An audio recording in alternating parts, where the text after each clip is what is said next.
இன்னொரு கேள்வி வருது. அதே நேரத்தில் அதிமுக போன்ற கட்சிகளுக்கு நீங்கள் ஆதரவு தரவில்லை, இதற்கு காரணம் விளக்கமும் தரவும். மேற்கொண்டும் புதிய அரசியல் மாற்றமாக பார்க்கப்படும் விஜய் அவர்களின் கட்சிக்கு நீங்கள் ஆதரவு தரவில்லை, அதற்காக உங்களுடைய நிலைப்பாடு என்ன என்று கேட்டிருக்காங்க. அடுத்து ஒரு நல்ல கேள்வி கேட்குறாங்க. அதிமுக உடைய கூட்டணிக்கு ஏன் நீங்க ஆதரவு தெரியப்படுத்தல அப்படின்றாங்க. அடுத்து விஜய் சம்பந்தமாக நீங்க ஏன் அவங்களுக்கு ஆதரவு தெரியப்படுத்தலன்னு கேட்கறாங்க. முதல்ல இந்த அதிமுகவுடைய கூட்டணியுடைய விவகாரம் முதல்ல பார்ப்போம். ஏன் அதிமுகவுடைய கூட்டணிக்கு ஆதரவு தெரியப்படுத்தல அப்படின்னு சொன்னா, அதிமுக கூட்டணி என்று சொல்றதை விட அது பிஜேபி கூட்டணினே சொல்லலாம். இந்த அதிமுக கூட்டணி பிஜேபி கூட்டணியாக மாறிட்டாங்க அப்படின்றதுக்கு நான் எந்த உதாரணம் சொல்ல தேவையில்ல. நடைமுறையில் நீங்களே பார்த்துக்கிட்டு இருக்கீங்க. எப்படி பார்க்குறீங்க?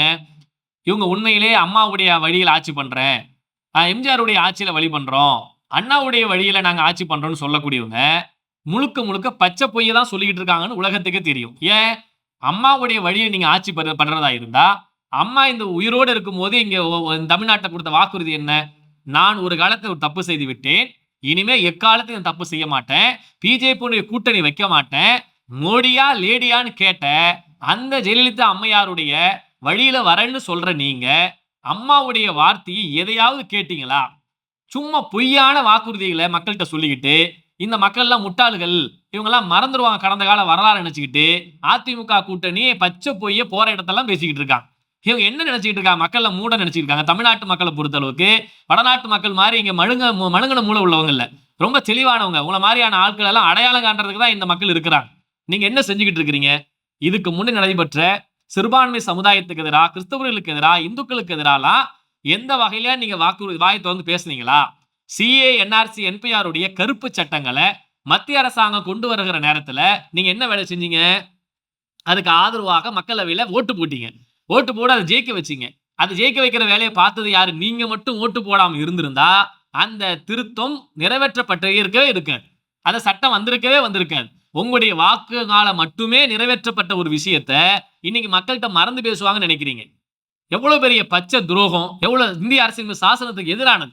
சிறுபான்மை சமுதாயத்தை ஒதுக்குற, அவர்களை இந்த நாட்டை விட்டு அந்நியப்படுத்துகிற, அவர்களை அகதி முகாம்களை கொண்டு போய் செலுத்துகிற வேலையை பிஜேபி அரசாங்கம் செய்யும் பொழுது அதற்காக நீங்க வாக்களிச்சு விட்டு இங்க பல்லுழிச்சுக்கிட்டு நாங்க நல்லவர் வேஷம் போட்டுக்கிட்டு புலித்தோல் பூசின மாதிரியான பேச்சை நீங்க பேசுறீங்கன்னா மக்கள் நம்புவாங்கன்னு நினைக்கிறீங்களா?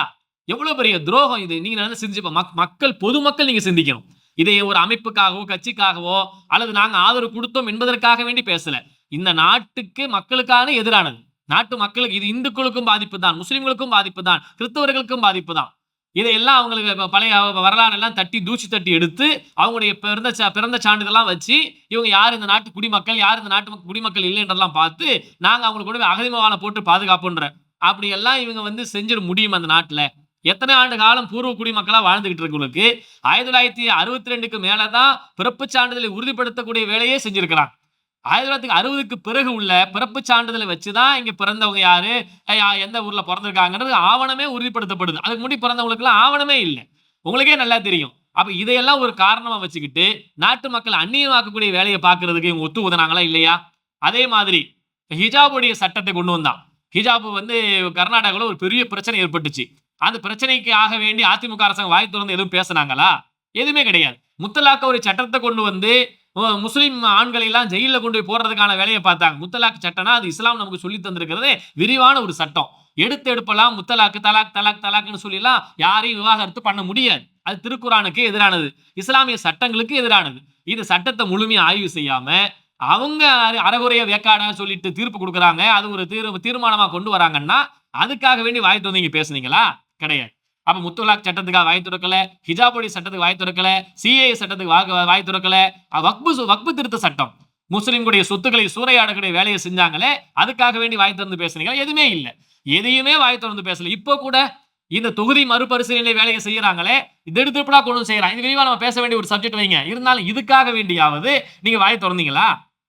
தமிழ்நாட்டுடைய ஒரு முக்கியமான ஒரு வலிமையை வெளிப்படுத்தக்கூடிய விஷயம் இல்லையா? இதுக்காக வேண்டி வாய் திறந்தீங்களா? பிஜேபி கூட்டம் இருக்கலாம், வாய் திறக்க முடியல. பிஜேபியவே மாறிட்டீங்க நீங்க.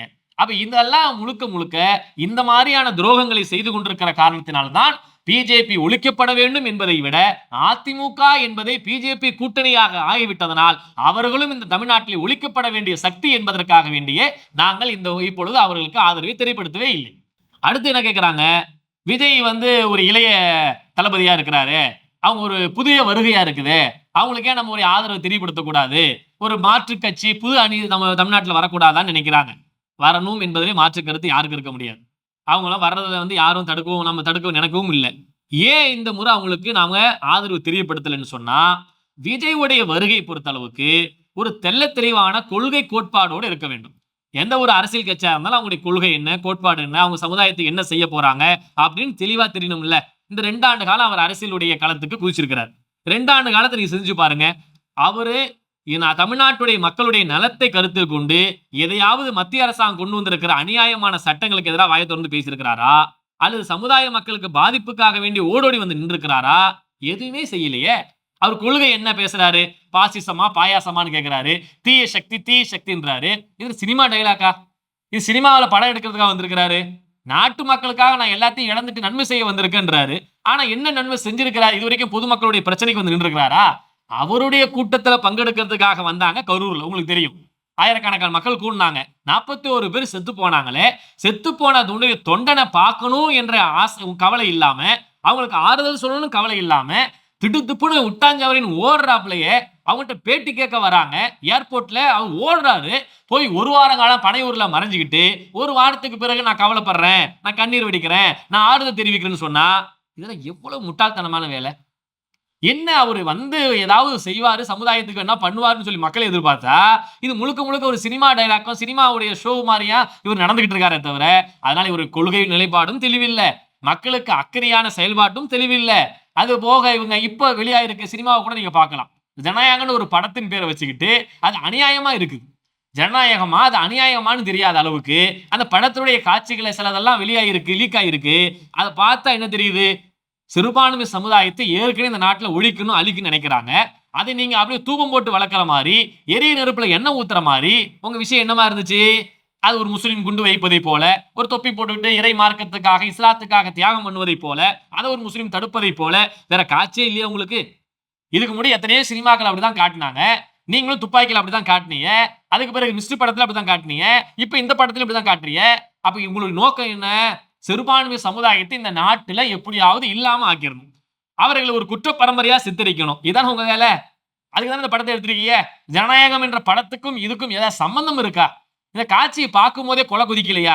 உங்களுக்கு உண்மையான ஈரம் இருந்தால், இரக்கம் இருந்தால், இந்த சமுதாயத்தை நல்லவனா காட்டுறதுக்கு ஏன் உங்களுக்கு தோணல? வேற யாரும் இந்த குண்டு வைக்கிற காட்சிகளை வேற யாரும் வச்சு எடுக்க முடியாதா?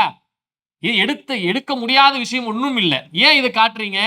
மேலும் எங்களை குற்ற பரம்பரையாக சித்தரிக்கணும். அவ இதையெல்லாம் வச்சு பார்க்கும்போது இவருடைய கொள்கை நிலைப்பாடும் தெளிவில்லை, நாட்டு மக்களுக்கு அக்கறையான முறையில் செயல்பாடும் இல்லை. ஆகையினால இவரை இப்பொழுது ஜனநாயகத்தை விரும்புகிற தமிழ்நாட்டு மக்கள் இவரை தலைவராக தேர்ந்தெடுத்துக் கொள்ளவோ அல்லது அரசியல் கட்சி தலைவராக எடுத்துக்கொள்ளவோ தயார் இல்லை என்ற காரணத்தினாலேயே சிறுபான்மை சமுதாயத்துடைய ஓட்டுகளோ ஆதரவோ விஜய் கட்சிக்கு தற்பொழுது கிடையவே கிடையாது.